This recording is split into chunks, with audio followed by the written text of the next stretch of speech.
everyone, welcome to my channel.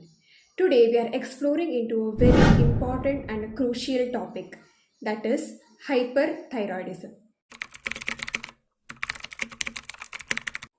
So first of all, what is hyperthyroidism? It is a condition where the thyroid gland produces excess of thyroid hormone, that is T3 and T4. These hormones are very important to maintain the body's normal metabolism. Coming to the causes of hyperthyroidism. So first and foremost and the most important and also the common cause is an autoimmune condition known as Graves' disease. So autoimmune means the body's cells attacks its own cells. The exact reason is not clearly known.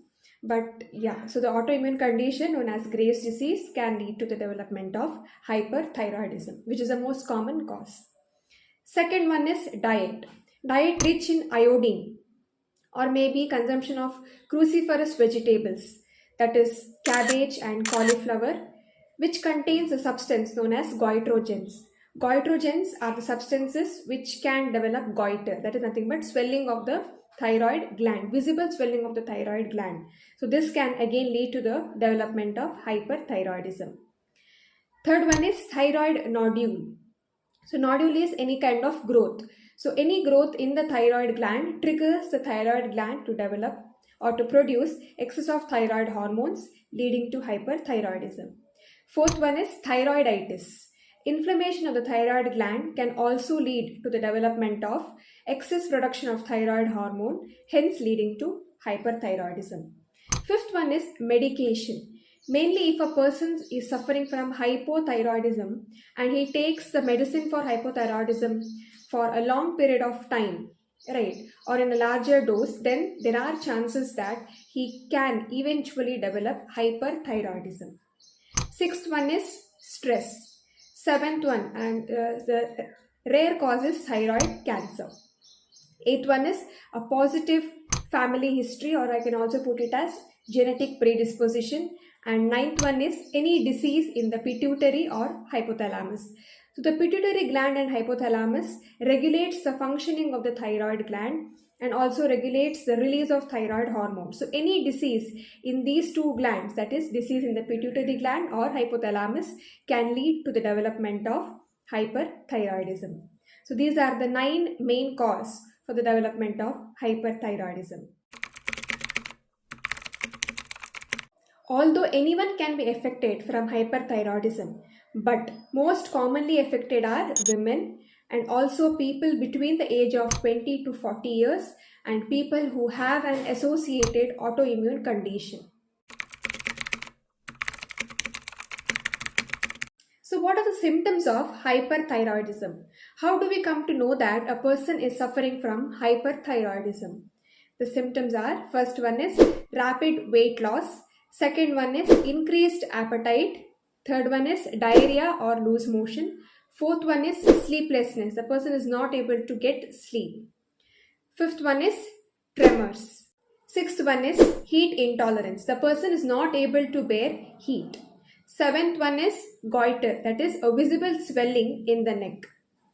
Eighth one is protruding eyeballs. The person has a staring look and the eyeballs will be protruded outside.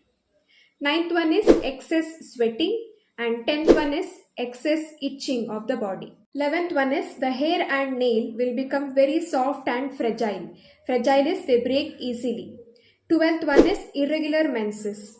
The menstrual cycle of the women will be very much irregular, or there can be short menstrual cycles, that is the menses occurs very much early, maybe 15 days, 20 days, and it will be very much irregular, or even there can be absence of menses, which is called as amenorrhea.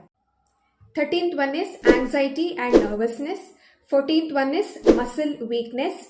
15th one is irritability. 16th one is fatigability. The person becomes tired very soon or very easily. 17th one is there is palpitation or rapid heartbeat. And 18th one is the person is very much restless. So these are the main symptoms of hyperthyroidism. So how do we diagnose hyperthyroidism? So usually we go for a blood test in which we check the T3, T4 levels and also the TSH levels. So usually in hyperthyroidism, the T3, T4 levels will be increased and TSH level will be reduced. What are the complications of hyperthyroidism? If a person do not get treated properly or he is not getting treated, then there can be complications such as heart problems. And a very important condition is known as thyroid storm, where acutely all the symptoms will be very much exaggerated and it is a life-threatening condition. What are the lifestyle management for hyperthyroidism? If a person is genetically predisposed or has any of the cause which I have mentioned earlier, then he can take certain measures in order to prevent from developing hyperthyroidism. And this includes three aspects. First one is diet, second one is regular exercise, and third one is stress management. Coming to diet, many the cruciferous vegetables have goitrogens, right? I have mentioned it earlier.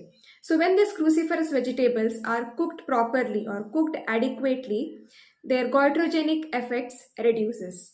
And along with this, reduced coffee intake, reduced intake of energy drinks, and also reduce the intake of food which is rich in fat and also food which is rich in sugar. And of course, reduced intake of iodine rich food should be followed in order to prevent or manage hyperthyroidism.